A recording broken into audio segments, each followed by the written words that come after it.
I must thank you also for the distinction that you have conferred on me. When we joined the university, we were in the midst of a crisis. Minister Iriyagolla had decided to separate the Colombo campus from Peradeniya, which was then the University of Ceylon. And a strike went on for 3 months as to what should we be called, whether it be called University of Ceylon, Colombo and University of Ceylon, Peradeniya. But finally, the authorities decided that Peradeniya will be the University of Ceylon and we will be the University of Colombo. Now, all of us were offered the option of taking a degree either from, we are the first lot, either from the University of Ceylon or from the University of Colombo. I was among the large numbers who decided no, we will take it from the University of Colombo. This is where we studied and we will make it the best university. In a way, thankful that the name University of Colombo was given to us, because in time to come the University of Ceylon name disappeared. But we have to place on record the immense contribution that the University of Ceylon made both at Peradeniya and Colombo to the then independent Sri Lanka, Ceylon. Much of our thinking, much of our literature were all formed by what took place in that university. Looking back, I think we've achieved the goal of being the best university. I myself, as I mentioned earlier in one article, when I've been abroad, people have asked me from which university I passed out in UK, and I had to tell them I didn't attend any university in UK. I just did my first degree in the University of Colombo. We were lucky with the lecturers. We had the Professor Nadraja and also at the same time the Vice Chancellor. Looking back, when we brought in the Universities Act, I happened to be one of those who were involved in its drafting. We envisaged the start of the return to the individual universities rather than have one common federal university. And the Universities Act and the Universities Grant Commission was at that time enacted to ensure that there is support. Now, looking back, I just wonder, on one hand, while we are satisfied that we are the leading university in Sri Lanka, where are we in the global ranking? Where are we in the Asian ranking? And that's an issue that really bothers me as to where we can go and where we should go. Today morning I had the opportunity of addressing the Skills Expo 2023, and what I pointed out there, we have only one asset, a human asset, and we are now entering a knowledge economy. Then we have to ensure the full development, the personality, which is by having the most modern education system. At the moment, to say the least, our education system is at least 10 years behind time, if not 15 years. So we have to go forward. I am not talking of all that has to be done, but one of the areas that we focused on are the universities. What do we do with the university system? There are a number of universities, including state universities, which are outside the UGC, and then we will be encouraging more non-state universities to start in Sri Lanka. Then what are we going to do and how are you going to tackle the issue of the UGC universities? Firstly, I think the UGC powers have to be redefined and reduced, but what do you do with these universities? Do we go as universities which are being gazetted under the Universities Act, or are we looking at how we are going to develop these universities to a much higher standards? So those are the questions that have been concerning me, and I thought I should share with you. When I did meet the Vice Chancellor earlier, I mentioned to him, why don't we have the University of Colombo enacted by a separate act?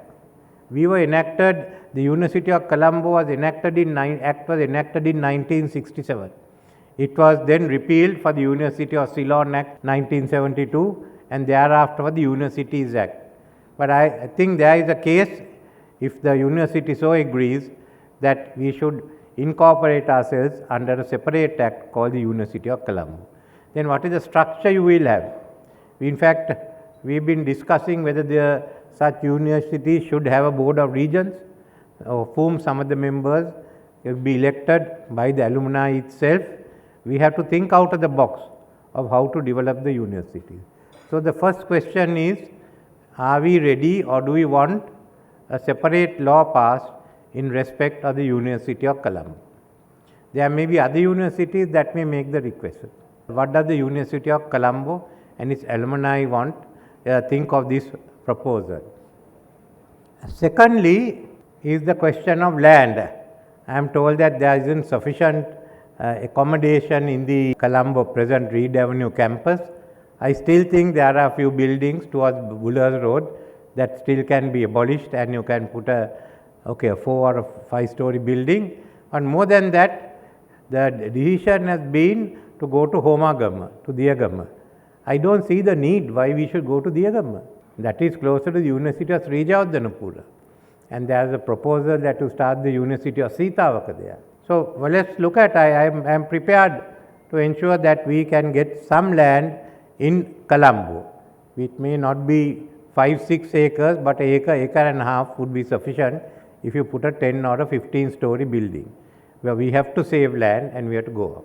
I think that to me is the most important one, and then the swimming pool. The swimming pool is something I promised earlier, but we have to look at space, and I think it should be in Colombo. I'm sure the UDA will be able to find an acre and a half for another building, for another site. After all, you have got one section down Kinsey Road and another one down Thurston Road. Why not have a third site also for the University of Colombo? But then let's look at how this university can be developed to a higher standard. How are we going to do this? It's partly the responsibility of the academia, other is the responsibility of the alumni. Why shouldn't we get together and prepare a 10-year plan for the development of the University of Colombo? But if there is a plan, then there will certainly be the help to develop it. How are we going to tackle some of the questions? What about our postgraduate studies? These are all issues that we have to address, and I feel the alumni should take the initiative, talk with the university and establish a committee which could prepare a report on the Colombo University in the next 10 years. Now, we are going through a knowledge revolution. We are going through a time when the whole system of teaching is changing. The technology that have brought us, COVID has seen online education. On the other hand, what will be the impact of artificial intelligence in this process? Do you even need exams? That's a question that we have to think, and we have to find the answer. So I would suggest that the Alumni Association should do this. And then the last one is to strengthen the Alumni Association. We have, I think, must be having over 10,000 members or more. Why don't you get all of them in? Many of them are serving in different capacities. I meet them. I think we should, the Alumni Association should be certainly expand and get more members. Now, if you are willing to do this, or you come up with a good alternate suggestion, certainly I will ensure that the government is willing to help.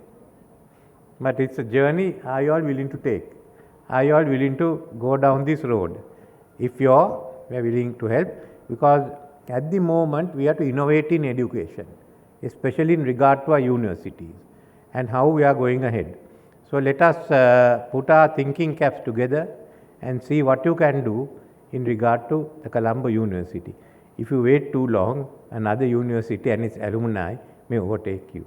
So I don't want to take any more of your time, but I wanted to share my thoughts on the future of the university at this stage, and also ask you to make preparations for the next 10 years the way you would like the university to develop.